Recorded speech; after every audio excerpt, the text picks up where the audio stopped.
હમણાં એક જણો મારો ભાઈબંધ તો 2 કોથળીઓ દારૂ પીને લીમડે ચડીને સૂતો. મેં કીધું ઉતર ને લે, મેં કીધું આમ તો ખોટો પડી રહી, મેં કીધું હાથ પગ ટોંટિયા વગરનો થઈ રહી. એમ કરીને મેં જેમ તેમ કરીને નીચે ઉતાર્યો. તમે ઉતરીને મન કે તારા પૈસા ન પીવું ક્યારે આલ્યા મન તે કે. બધાને જય જોહાર, જય આદિવાસી. દોસ્તો મુદ્દાની વાત એ છે કે દોસ્તો આપણા આદિવાસી સમાજના ભાઈઓ બધા કાઠિયાવાડની અંદર કે ગુજરાતની અંદર ગમે તે મજૂરી કરે છે દોસ્તો. તો નાના નાના છોકરાનો બાયડીઓ લઈને આવતા રહેશે દોસ્તો. તો દોસ્તો અહીં આવીને એમે આખો દી કામ કરે અને 300 રૂપિયાની મન મજૂરી કરીને ખાંજ થાકેલા ઘેર આવે દોસ્તો.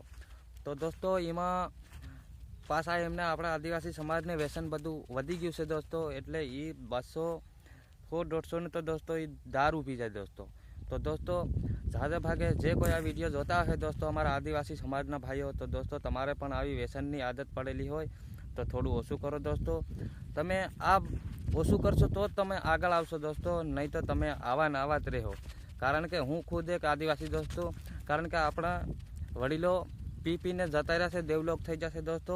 પણ તમારે હવે સુધારવાનો તમારા હાથમાં છે દોસ્તો. જાણો છો દોસ્તો, કારણ કે આ વ્યસન વસ્તુ ખોટી છે. તો દોસ્તો જેમ પણ એમ દોસ્તો તમારે એને ઓછો કરવાની જરૂર છે દોસ્તો. કારણ કે મેં ઘણા જણે છે 10-10, 15-15 વર્ષ ભાગ રાખતા થઈ ગયું છે અને મજૂરી કરતે પણ થઈ ગયું છે દોસ્તો.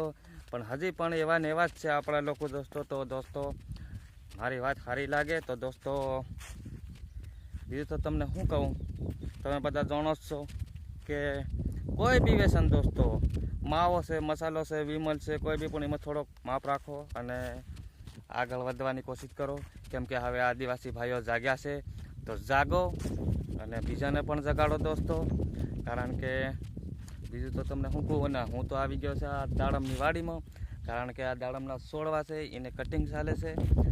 અને પહેલી વાર મેં તમને બતાવેલું દોસ્તો, દાડમ બહુ મોટા મોટા લાગેલા હતા. કંઈક એવો સમય આવશે તો દોસ્તો તમને હું સફરજનની વાડીમાં પણ બતાવીશ. ખાસ કરીને વિનંતી છે. તો જય જોહાર, જય આદિવાસી, જય માતાજી, જય ભાતીજી.